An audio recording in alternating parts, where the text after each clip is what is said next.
빌립보서 3장 20절 한 절의 말씀입니다.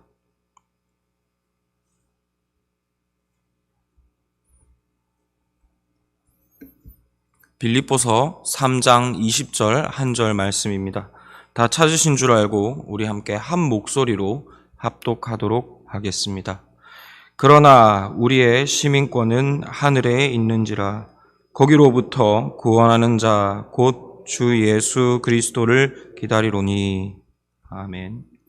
우리 함께 읽은 말씀으로 다시 오실 예수님을 믿습니다 라는 제목으로 함께 말씀 살펴보도록 하겠습니다. 웃으시라고 드리는 말씀입니다. 너무 심각하게 받아들이지는 마시고요. 믿으실지는 모르겠습니다만 저는 군 생활을 아주 모범적으로 했습니다. 신병교육대에서는 우수훈련병으로 선발되어서 중대장 표창도 받았고, 첫 번째 자대 전술훈련 때 성실함을 인정받아서 2등병 중에서는 드물게 포상휴가도 받았습니다. 중대 안보 골든벨에서 1등을 해가지고 중대에서 딱 한 명 선발해서 주는 표창도 받았고, 그리고 매 분기마다 딱 한 명 주는 모범 후임병 표창은 한 번, 모범 선임병 표창은 2번이나 받았습니다. 그 외에도 여러 가지 상들을 많이 받았습니다. 말씀드리고 나니까 좀 뿌듯한 것 같습니다. 제가 군 생활을 잘했다고 자랑하려고 하는 것은 아니고요. 제 입으로 말씀드리기는 부끄럽지만 교회를 욕먹이지 않으려고 나름대로 참 군 생활 열심히 했던 것 같습니다. 생활 기록부에 이제 아버지가 목사다 뭐 이렇게 나와 있으니까 너도 나도 저를 보면 저 목사 아들이다 이렇게 바라보는 것이죠. 그래서 교회 욕 먹이지 않으려고 특별히 행실을 신경 써서 군 생활을 했더니 하나님께서 많은 은혜를 주셨습니다. 그런데 이렇게 모범 병사였던 저도 군 생활을 하면서 딱 한 주간 정도 아주 엉망으로 제 마음대로 군 생활을 했던 적이 있습니다. 일과 시간에 숨어서 자고, 당직 근무 시간에 소설책 보면서 놀고, 식사 시간에 병사 식당 가서 밥 안 먹고 PX 가가지고 라면이랑 맛있는 것 막 사 먹고, 평소 같으면 진짜 꿈도 꾸지 않았을 일들을 이 한 주 정도 되는 시간 동안 제가 마음껏 즐겼던 적이 있습니다. 언제냐 하면 대충 아시리라 생각됩니다. 바로 말년이죠. 말년 중에서도 그 끝 말년, 저녁 휴가 출발하기 한 주 전부터 정말 일탈 아닌 일탈을 원 없이 즐겼습니다. 사람 때리지 않는 이상 제가 해볼 수 있는 건 다 해본 것 같습니다. 왜 이렇게 제가 이 시간만큼은 제 마음대로 살았는가 하면 마지막이기 때문이죠. 이 시간만큼은 더 이상 부사관들이나 장교들을 볼 일도 없고 그 사람들이 저에게 불이익을 줄 수 있는 일도 없고 나가면 끝이니까요. 나가면 이 안에서 했던 모든 일들이 다 끝이 나니까. 그래서 그 시간만큼은 제가 정말 마음대로 이렇게 지냈던 것 같습니다. 무슨 말을 드리려는가 하면 이처럼 마지막 곧 연속되는 다음이 없는 시간들은 우리의 태도를 극단적으로 변화시키는 것 같습니다. 왜냐하면 지금껏 살아왔던 삶이 말 그대로 끝이 나기 때문이니까 말입니다. 그리고 어쩌면 이 종말이 한국 교회를 넘어 한국 사회에 큰 영향을 미치는 것, 아마도 이런 마지막의 위력 때문이 아닐까 한번 생각해 봅니다. 그 대표적인 예가 이 세기말 한국을 넘어서 온 세계를 떠들썩하게 했던 다가올 미래를 준비하라는 이 다미 선교회의 휴거 불발 사건이죠. 92년도에 있었던 일입니다. 이 다미 선교회의 대표인 이장림 씨가 예수님께서 1992년 10월 28일에 예수님 재림하신다. 그러니 너희는 준비해라 라고 거짓말을 퍼뜨리고 다녔습니다. 그런데 얼마나 많은 사람들이 이 거짓말에 완전히 속아 넘어갔던지 그 당시 돈으로 사람들에게서 뜯어낸 돈이 34억 원이었다고 합니다. 참고로 이때 제 기억으로 빼빼로가 100원 했던 것으로 기억합니다. 많은 이들이 부동산을 팔고 전세금을 빼서 이 다미 선교에 갖다 바쳤습니다. 이로 인해서 가정 파탄은 비일비재하게 일어났었고 어떤 여고생은 부모님의 반대에 음독 자살까지 했습니다. 어떤 임산부는 자신이 휴거할 때 좀 더 가벼운 몸으로 순적하게 휴거될 거라고 낙태까지 했고 휴가를 나온 이 군인들도 재림하면 복귀하지 않아도 된다면서 군대에 미복귀했던 일들이 많았다고 합니다.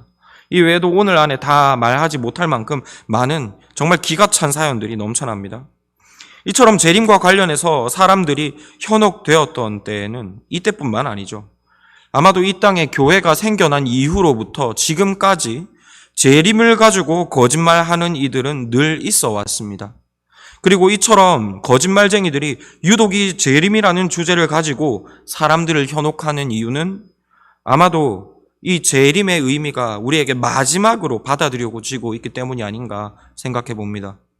앞서 말씀드린 대로 이 마지막이 주는 의미가 엄청나지 않습니까? 지금껏 살아온 모든 삶이 끝이 난다라고 하니 이것에 대해서 사람들이 자극적으로 반응할 수밖에 없다는 것이죠. 그리고 이 예수님의 재림은 그냥 끝도 아니고 우주의 끝이니 이 예수님을 믿는다 하는 자들, 그 중에서 복음에 대해서 잘 알지 못하는 자들이 쉽게 넘어갈 수밖에 없는 그런 교리가 된다는 것입니다. 하지만 사실 이 재림이라는 것은 사람을 극단적으로 치닫게 하거나 경고망동하게 하는 교리가 아닙니다. 오히려 정반대입니다. 지금부터 사도신경을 통해 살펴보도록 하겠습니다만 결론적으로 말씀드리자면 이 재림이라는 것은 오히려 우리 성도들로 하여금 이 현실에 더욱더 충실하게 만드는 교리입니다. 왜냐하면 이 재림의 진짜 의미는 세상의 종말이 아니라 완성이기 때문입니다. 우리는 이와 같은 재림의 의미를 알기 위해서 예수님의 재림하시는 목적이 무엇인지를 살펴볼 필요가 있겠습니다. 즉 예수님께서 무엇 하려고 이 땅에 다시 오시는가라는 것이죠. 그리고 사도신경은 예수님의 재림의 목적이 무엇인지를 우리에게 분명하게 선명하게 보여주고 있습니다. 바로 역사상 존재했던 모든 인류들을 심판하는 것이 바로 그 목적입니다. 산자와 죽은 자를 심판하러 오신다. 즉 지금까지 살아 있었던 사람은 물론이고 죽어서 장사된 사람들까지도 모두 세워 일으켜 심판하시려고 예수님께서는 다시 오신다는 것이죠. 그렇게 우리는 누구도 그 심판을 피해갈 수가 없습니다.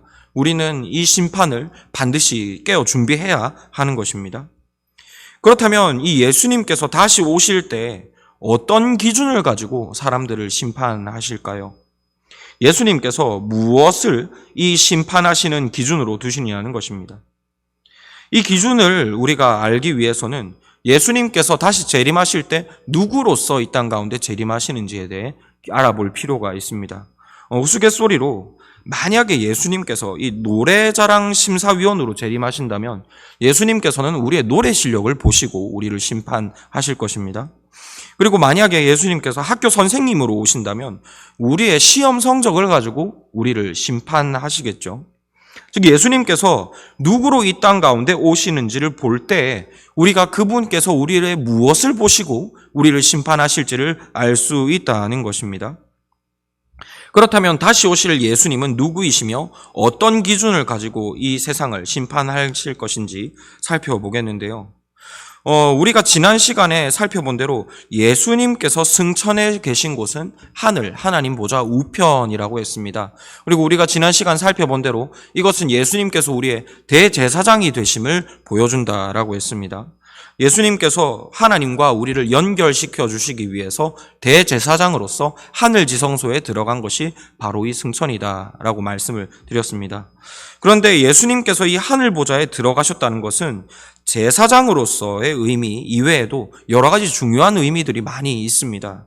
그리고 그 중에 또 한 가지 중요한 의미를 오늘 살펴볼까 하는데요. 바로 통치하시는 왕이라는 의미입니다. 우리는 예수님께서 이 하늘 보좌 우편에 앉아 계시는 것이 통치하시는 왕이시라는 의미를 시편 110편 말씀을 통해서 잘 알 수가 있습니다.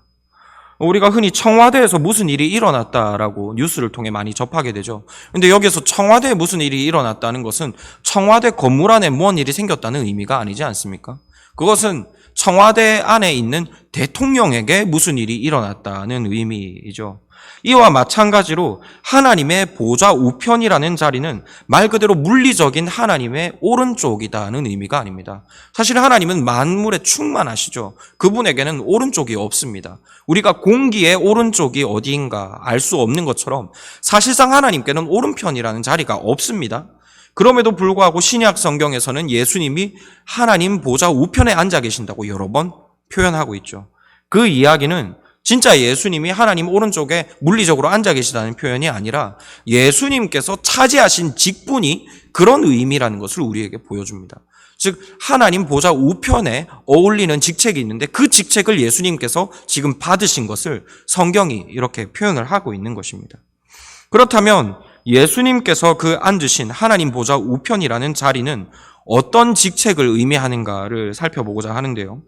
이스라엘 사람들에게 있어서 이 하나님 보좌 우편이라는 자리는 이스라엘의 왕좌, 곧 하나님의 나라의 왕좌로서 이해되어져 왔습니다.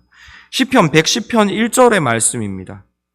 여호와께서 내 주에게 말씀하시기를 내가 내 원수들로 내 발판이 되게 하기까지 너는 내 오른쪽에 앉아 있으라 하셨도다. 이 시편은 이스라엘의 새로운 왕이 왕좌에 앉을 때 낭송되던 시입니다. 여기에서 말하는 이 주라는 것은 이스라엘의 왕을 의미하는 것이죠. 그래서 이스라엘의 왕이 왕위에 등극할 때 이스라엘 문화상 전통적으로 그가 하나님 보좌 우편에 앉았다라고 표현을 해왔던 것입니다. 그런데 예수님께서 승천하셔서 하나님 보좌 우편에 앉았다라고 성경 기자들은 기록합니다. 즉 이것은 예수님이 물리적으로 거기 앉아 계시다는 의미가 아니라 예수님께서 곧 하나님 나라의 왕으로서 왕좌에 등극하셨다라는 의미인 것이죠. 즉 예수님께서 하늘 보좌에 앉으셨다는 것은 그분께서 지금 왕으로서 천하 만물을 다스리고 계신다는 의미입니다. 이와 관련하여서 한 가지 더 살펴보고 가자면 스데반이 순교당할 때 예수님께서 하늘 보좌에 서서 이 스데반을 바라보셨죠. 이것은 예수님께서 스데반이 너무너무 고통스러우니까 안타까우셔서 앉아있지 못해서 서 있었던 것이 아니라 그곳에서 서서 다스리시고 계심으로 스데반을 통하여서도 지금 그의 순교를 통하여서도 행하실 일이 있음을 나타내 보이신 것입니다. 즉 세상 사람들이 볼 때 스데반이 죽으니 지금 하나님의 나라가 심각한 문제가 생겼구나. 그의 나라의 직분자도 저렇게 지키지 못하는 하나님의 나라는 망한 것이 아니냐라고 생각하지만 예수님은 그곳 가운데 잘 다스리고 계시며 그의 뜻하심 안에서 이 모든 일들이 일어났음을 그 예수님이 서 계신 자리가 우리에게 보여주는 것이죠. 그리고 이처럼 예수님께서 하늘 보좌 우편에 계신다는 것, 그것은 예수님이 왕이라는 의미를 보여줍니다. 그래서 그 예수님께서 심판하러 오신다라는 것은 예수님께서 왕으로서 우리를 심판하신다는 의미입니다. 즉 왕이신 예수님께서 우리가 당신의 충신인가 아니면 반역자인가 라는 이 기준을 가지고 우리와 또한 이 세상의 모든 만민들, 하나님 나라에 속한 모든 만민들을 심판하신다는 의미인 것입니다. 쉽게 말해서 이 세상 만민이 속한 나라가 어디인지를 판단하시겠다는 것이죠. 제가 새롭게 임하는 하나님의 나라를 설명하기 위해서 즐겨 사용하는 예입니다. 14세기 말에 태조 이성계가 이 한반도에 새로운 나라를 세웠죠. 이로써 이 시에 조선이라는 나라가 세워졌습니다. 하지만 이 나라가 새롭게 세워졌다는 것은 아무것도 없던 허허 벌판 위에 새로운 왕과 새로운 사람들이 모여서 나라를 세웠다는 의미가 아니죠. 원래 있던 땅 위에, 원래 있던 백성 위에 그들을 다스리는 왕만 새롭게 바뀌었다는 의미입니다. 다른 것은 싹 다 그대로인데 나라를 왕씨가 다스리면 고려고 나라를 이씨가 다스리면 조선이 되는 것이죠. 그렇기에 고려가 조선으로 바뀌었을 때 한반도에 살고 있던 모든 백성들은 자신이 어떤 왕을 택할 것인가, 어떤 나라를 섬길 것인가를 선택했어야만 했습니다. 새롭게 세워진 이 조선이라는 나라의 백성이 될지 아니면 자신이 이전부터 충성해오던 그 고려의 백성으로 남을지 둘 중에 하나를 선택을 해야 한다는 것이죠. 하지만 조선이 세워진 즉시로 이 한반도에 살던 모든 백성들이 이성계가 왕이 되었고 조선이라는 나라가 새롭게 세워졌다는 사실을 알 수 없지는 않지 않았습니까? 정보통신이 발달하지 못하다 보니 온 나라에 이 나라 이름이 고려에서 조선으로 바뀌었다, 왕이 왕씨에서 이씨로 바뀌었다는 것을 알기에는 상당히 긴 시간이 필요했을 것입니다. 그래서 이성계는 백성들, 특히 그 중에서도 고위 관료들이 이 나라에게 충성할 것인지 아니면 고려에게 계속해서 충성할 것인지를 결정하기 위해 적당한 시간을 주었습니다. 그들이 충분히 정보를 인지하고 어떤 나라를 선택할 것인지에 대해서 결정할 수 있도록 말미를 준 것이죠. 그리고 적당한 시간이 흐른 뒤에 이성계는 그들이 어느 나라를 섬길지에 대한 확인을 받아냈습니다. 그리고 그때에도 고려를 향해서 지조를 지키겠다, 조선을 향하여 충성하지 않겠다라고 의사를 분명히 밝힌 자들에 대해서는 가차없는 처형으로서 그 나라의 지엄함을 세웠죠. 그때 대표적으로 반역죄로서 죽임당한 자가 정몽주이죠. 이 몸이 죽고주고 100번 고쳐주고 백골이 진토되어 넋이라도 입고 없고 그 고려 왕조를 향한 자신의 충심은 변할 수가 없다라고 그가 노래했지 않습니까? 그래서 그는 그 노래를 한 직후에 집으로 돌아가는 길에 철퇴를 맞아 죽어버렸습니다. 그의 충심은 가상하지만 어찌되었든 이 조선이라는 새롭게 세워진 나라에서 볼 때 그는 반역자에 불과했기 때문입니다. 이처럼 새롭게 세워진 왕과 새로운 나라는 그 나라에 속한 백성들에게 반드시 충성을 확인하는 시간을 가지게 됩니다. 그 충성이 확인되었을 때야 비로소 나라가 완성이 되는 것이죠. 그리고 예수님의 재림과 예수님의 심판이 이런 목적을 위해서 기다려지고 있는 것입니다. 예수님께서는 이전부터 왕도를 타고 있던 공중권세 잡은 사탄을 멸하셨습니다. 이로써 세상 나라를 일찌감치 십자가에서 멸망시키셨죠. 앞서 살펴보았던 대로 예수님의 승천은 예수님께서 이 온 우주 만물의 왕이 되셨음을 확인하는 왕 등극식입니다. 그리고 이 온 우주에 새로운 나라, 예수님께서 다스리는 새로운 나라가 세워진 것입니다. 그 나라 이름이 무엇인가 하면 천국이죠. 그래서 세례 요한은 이스라엘 백성들에게 세례 주면서 말하기를 천국이 가까웠다라고 예언했습니다. 즉 새로운 왕 예수 그리스도께서 다스리시는 새로운 나라 천국이 지금 곧 이 땅 가운데 온다. 너희가 금방 천국에 들어갈 것이 아니라 이 땅 가운데 예수 그리스도께서 다스리시는 나라가 세워질 것이다 라고 예언했던 것입니다. 그리고 그 예언대로 예수님은 이 세상 나라를 십자가에서 멸하셨고 이 땅 가운데 천국이라는 나라를 세우셨습니다. 그리고 이 천국의 왕이신 예수님도 이 하늘 보좌의 지엄함을 나타내시기 위해서 결코 반역자들을 내버려 두시지 않으실 것입니다. 다만 조선 왕조가 세워졌을 때도 그러했듯이 왕이 바뀌었다고 해서 모든 백성들이 하루아침에 그 소식을 들을 수는 없죠. 나라 안의 모든 백성들이 새로운 왕이 세워졌다는 사실을 듣고 충성할 왕이 누구인지를 결정하기까지는 시간이 걸립니다. 이에 예수님은 제자들을 세계 만국으로 보내셔서 예수님께서 새로운 왕이 되셨고 세상 나라가 멸망했다는 사실을 전하도록 하신 것이죠. 그리고 그 소식이 모든 만민에게 전해지기까지 지금도 시간은 지체되어지고 있습니다. 모든 사람이 예수님께서 왕이 되셨다는 소식을 듣고 그들이 어느 왕을 섬길지를 충분히 결정하기까지 예수님께서는 그들을 기다려주고 계신다는 것입니다. 하지만 그 기다림은 이성계가 그러했던 것처럼 예수님의 나라 동안 영원하지 않습니다.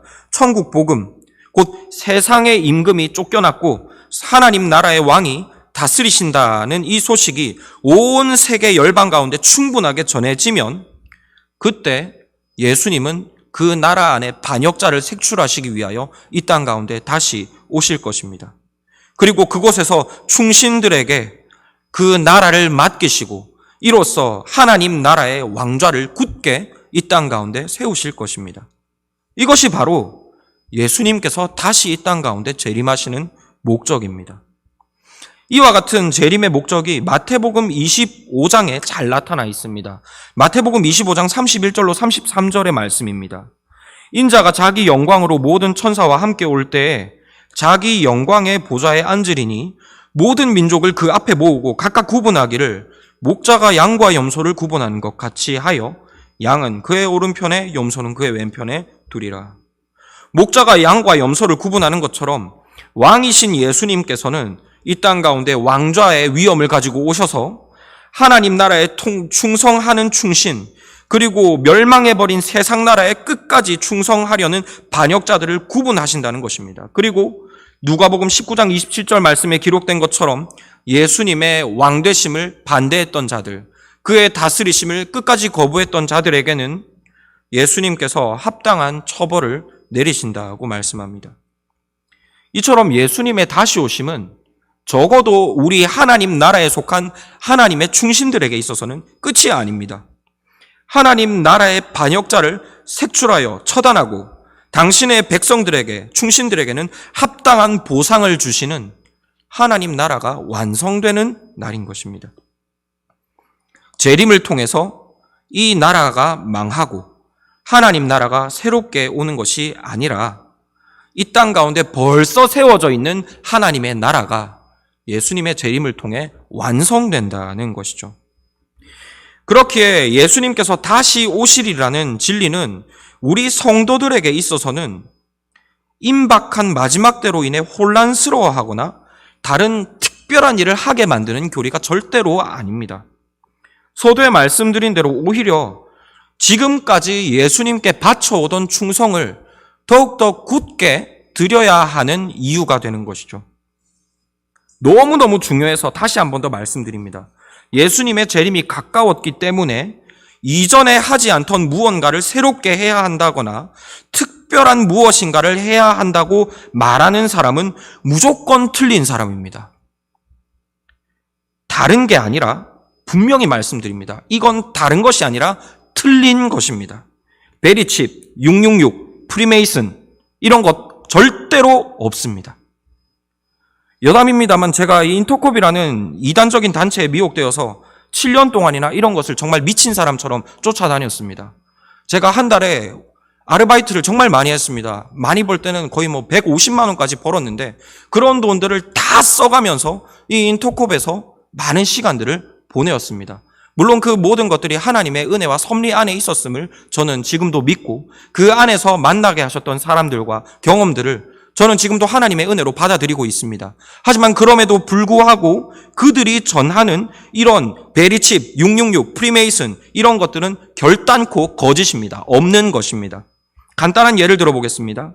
10년 전만 하더라도 얼마나 많은 사람들이 미국의 버락 오바마 흑인이 대통령이 되면 국민의료보험 정책을 통해서 사람들에게 베리칩을 심을 것이라고 말했었죠. 정말 많은 사람들이 이 이야기에 속았습니다. 그리고 이것이 베리칩이 종말의 표다, 짐승의 표다, 666의 표니까 받으면 천국 못 간다. 이렇게 많이 이야기하고 다녔습니다. 저도 그 이야기에 속았었습니다. 그래서 그때 목회하시는 저희 아버지, 어머니 이런 비밀을 모르시고 베리칩 받으면 어떻게 하시나 제가 얼마나 많은 시간 울면서 기도했는지 모르겠습니다. 10년이 지났습니다. 버락 오바마 대통령 그의 임기 다 마치고 재임까지 해서 10년이라는 시간이 훌쩍 지나버렸습니다. 지금 누가 베리칩 우리 중에 받은 사람이 한 사람도 있습니까? 아니면 미국 정부의 압력에 의해서 미국에 베리칩을 받은 자가 한 사람이라도 있다는 소식을 들어보셨습니까? 혹시 이런 이야기가 제가 지금 드리는 말씀들이 도통 무슨 이야기인지 모르시겠다는 분이 계시면 그분은 아주 복된 분입니다. 그분은 바른 말씀, 건강한 말씀 안에서 지금껏 잘 보호받아 오셨다는 이야기입니다. 전혀 염려하실 필요가 없습니다. 이 유튜브에서 얼마나 이런 헛소리들을 많이 하는지, 종말과 관련해서 얼마나 이런 쓸데없고 우리의 영혼을 피폐하게 하는 일들을 해야 된다고 거짓말을 많이 하는지, 그런 영상들은 절대로 보지 마시기를 권면합니다. 그런 영상 보면 그런 영상 때문에 그 사람들이, 사기꾼들이 돈을 벌게 됩니다. 그 사람들이 그런 자극적인 컨텐츠를 올리면 기독교인들이 그것들에 신경이 갈 수밖에 없지 않습니까? 정말 많은 사람들이 그 컨텐츠를 보게 됩니다. 그럼 현대사회 구조상 그런 컨텐츠를 보면 보는 만큼 그 사람들에게 수익이 생겨납니다. 우리가 거짓말쟁이들, 사기꾼들에게 돈 벌어주는 일을 하는 것이죠. 그러므로 종말과 관련되어져서 뭔가 성경에 잘 안 나오는 이야기, 이전에 성경에서 들어보지 못한 새로운 이야기를 해주겠다 하면 믿고 덮으시면 됩니다. 그리고 혹시나 이런 부분과 관련되어져서 궁금한 점이 있으시다면 이미 경험하고 그것에서 빠져나온 저에게 물어봐 주시면 제가 대답해 드릴 수 있는 최선을 다해 가장 성심성의껏 대답 드리도록 하겠습니다. 그리고 다시 본론으로 돌아와 이미 하나님의 나라의 백성이 된 우리에게 있어서 재림은 끝이 아니라 완성입니다. 그렇기 때문에 이전이나 지금이나 장래에도 우리가 준비해야 할 일은 딱 하나밖에 없습니다. 이미 우리의 왕이신 예수님 그분께 합당한 충성을 드리는 일인 것이죠. 그리고 이로써 예수님의 재림은 하나님 나라의 완성이라는 사실을 우리가 살펴보았습니다. 그렇게 재림에 대해 우리가 가져야 할 태도는 신실한 충성뿐임도 알게 되었습니다. 그렇다면 하나님의 나라의 왕이신 이 예수님께서 우리에게 요구하시는 그 충성의 구체적인 모습은 어떤 것일까요? 즉 예수님께서 다시 오실 때 우리에게 어떤 구체적인 기준을 보고 우리를 그분께 충성한 자요 또한 그분의 반역자라고 기준을 삼으실 것인가 하는 것인데요. 이에 대한 기준도 감사하게도 마태복음 25장에 나오는 이 천국 비유에 선명하게 나타나 있습니다. 마태복음 25장 35절로 46절의 말씀을 한번 펴고 말씀을 들으시면 좋을 것 같습니다. 마태복음 25장의 말씀입니다. 마태복음 25장 31절로 46절의 말씀입니다. 앞서 말씀드린 대로 마태복음 25장 31절로 33절의 말씀에 보면 예수님께서 심판주로 오실 때 양과 염소 곧 충신과 반역자들을 나누신다라는 말씀이 기록되어 있습니다. 그리고 그의 양 곧 충신들은 오른편에 세우시고 그들의 반역자들은 왼편에 세우신다라고 했는데요. 계속 이어지는 말씀에 이렇게 기록되어 있습니다. 34절로 36절에 오른편에 서 있는 그 충신들에게 예수님이 이렇게 말씀하시죠. 저들은 하나님 나라의 왕이신 예수님께서 어려운 일을 당하셨을 때 그 예수님께 충성하고 그분을 끝까지 섬겼던 자들이다 라고 평가를 하십니다. 그리고 반대로 왼편에 서 있는 염소들, 그러니까 반역자들이죠. 반역자들에 대해서는 41절로 43절의 말씀을 통해서 이렇게 평가하십니다. 저들은 하나님 나라의 왕이신 예수님께서 어려움에 처하셨을 때 예수님을 모른 척하고 배신했던 자들이다 라고 평가하십니다. 그런데 37절로 38절 그리고 44절 말씀을 보면 예수님의 이런 평가에 대해서 충신들이고 반역자들이고 똑같이 반응을 합니다. 제가 언제 그랬습니까? 제가 언제 예수님께 그렇게 했습니까? 라고 반응을 하는 것이죠. 즉 저들은 예수님께 대해서 자신이 그렇게 행했다고 인지도 하지 못하고 예수님께 그렇게 행했다는 것입니다.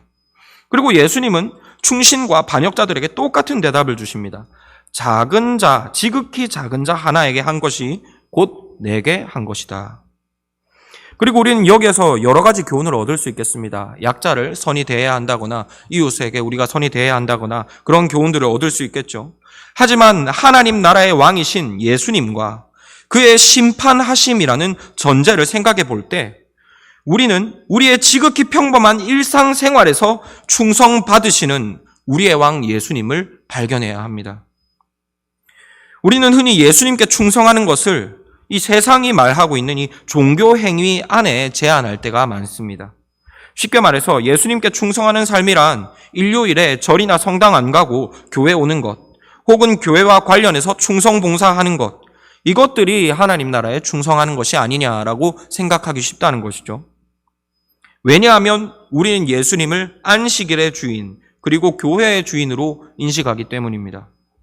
하지만 우리 주 예수님은 주일에만 왕이 아니시고 교회 안에서만 왕이 아니십니다. 앞서 살펴본 대로 우리 주 예수님은 영원한 왕이시며 만유의 왕이십니다. 그래서 예수님은 주일에 교회에서뿐만 아니라 우리의 일상생활 속 지극히 작고 사소한 부분에서도 우리의 충성을 요구하십니다. 즉 다시 오시는 예수님, 재림하실 예수님은 우리 삶에서 우리가 생각하지도 못한 그 지극히 작은 일상 속에서 우리의 충성을 요구하시고 계신다는 것이죠. 우리의 지극히 작은 매일의 일상 속에서 우리의 양됨과 염소됨을 가려내실 것이라고 말씀을 통해 경고하고 계신다는 것입니다. 교회에서만 주여 주여 한다고 해서 예수님께 착하고 충성된 종이라 불러주시리라고 기대하지 말아야 한다는 것입니다. 그렇게 우리는 우리에게 하늘의 왕이 계심을 우리의 삶의 현장을 통해서 고백해야만 합니다. 구체적으로 예를 들어보자면 이 세상 사람들은 아직도 물질의 신 만몬이 세상을 다스리고 있다고 착각을 하고 있습니다. 세상의 왕이 이미 멸망한 줄도 모르고 돈 앞에서 벌벌 떨며 돈을 숭배하고 이로써 만왕의 왕이신 예수님께 반역자로서 살아가고 있습니다. 하지만 예수님의 충신인 우리는 이런 반역자들 틈바구니 속에서 예수님께 충성하는 삶을 나타내야만 합니다. 돈을 허투루 쓰라는 것이 아니라 적어도 돈 잃는 것보다는 예수님의 말씀 어기는 것을 두려워할 줄 알아야 한다는 것입니다. 주의 말씀에 대해서는 그럴 수도 있지라고 하면서 돈 잃는 거에 대해서 벌벌 떤다면 그것은 주님 앞에서 결코 충신으로 인정받을 수 없다는 것입니다. 세상 사람과 똑같이 돈 앞에 벌벌 떨고 돈 나가는 일이면 예수님도 팔아먹는다면 어떻게 그것이 예수님 앞에 충신으로서 인정받을 수 있는 자의 삶이겠냐는 것이죠. 마치 돈이 대수롭지도 않은 것처럼 돈 앞에서 대담할 수 있는 것처럼 그렇게 살지는 못하더라도 적어도 돈 나가는 것보다는 예수님의 말씀 어기는 것을 더 무서워할 수 있어야 예수님의 왕되심이 우리의 삶을 통해 바르게 고백될 수 있다는 것입니다. 이것이 예수님을 왕으로 모신 충신의 모습입니다. 그리고 이런 예수님을 더 두려워할 수 있는 우리의 태도는 물질 관계에 있어서 뿐만 아니라 우리의 삶의 모든 영역에 있어서 고백되어져야 합니다. 문화, 교육, 권력, 관계, 우리 모든 삶의 영역에 있어서 우리는 구체적으로 그 무엇보다도 예수님의 말씀에 대해 두려워 떨 수 있고 순종할 수 있어야지 그것이 우리의 삶에 나타나는 예수님의 충신으로서의 표라는 것입니다. 누가 봐도 저 사람 예수한테는 쩔쩔매는구나. 저 사람 말씀이라고 하면 꼼짝 못하는구나. 저 사람은 말씀대로 못 살게 했다가는 정말 큰일 낼 사람이구나 라고 인식되어져야 그가 바로 예수님의 다시 오심을 기다리는 참 충신이라는 것이죠. 그리고 이로써 오늘의 말씀을 정리해보자면 예수님은 온 우주 구석구석의 왕이시며 태초부터 영원까지 모든 순간의 왕이십니다. 장차 왕으로 오실 분이실 뿐만 아니라 이미 만왕의 왕이십니다. 예수님이 아직 세상 나라의 왕이 되지 못하신 것이 아니라 세상이 아직도 예수님께서 왕이신 사실을 모르고 있을 뿐입니다. 자비하신 왕 예수님은 저들을 기다려주고 계시는 것이죠. 그래서 예수님의 다시 오심은 절대로 우리에게 있어서는 끝이 아닙니다. 완성입니다. 우리의 이전의 모든 노력들이 물거품이 되는 것이 아니라 보상받는, 갚음받는 기쁨의 날인 것입니다. 그래서 예수님의 다시 오심을 기다리는 우리에게는 신경 써야 할 것이 그렇게 많지 않습니다. 언제나 그러했듯 우리의 왕이 예수님이신 것처럼 살기만 하면 됩니다. 눈이 오든 비가 오든 주님이 다시 오든 똑같이 주님께서 우리의 왕이신 것처럼 행하기만 하면 됩니다. 그리고 이 일 가운데 절대로 다른 비밀 같은 것은 없습니다. 우리에게 이미 우리 주신 그 기록되어진 말씀, 그 말씀 가지고 주님 앞에 충성하며 헌신 봉사하면 우리는 종말을 완벽하게 대비하고 있는 것입니다. 그러므로 우리는 다시 오심이 가까움을 볼수록 더욱더 주님의 충성된 종으로 살아가야 하겠습니다. 이로써 우리를 통하여, 이 교회를 통하여 주께서 다스리신다는 복음, 그리고 주님의 심판하실 날이 반드시 있으리라는 확실한 복음이 우리 사회를 또한 온 세계를 변화시켜 가기를 소망합니다.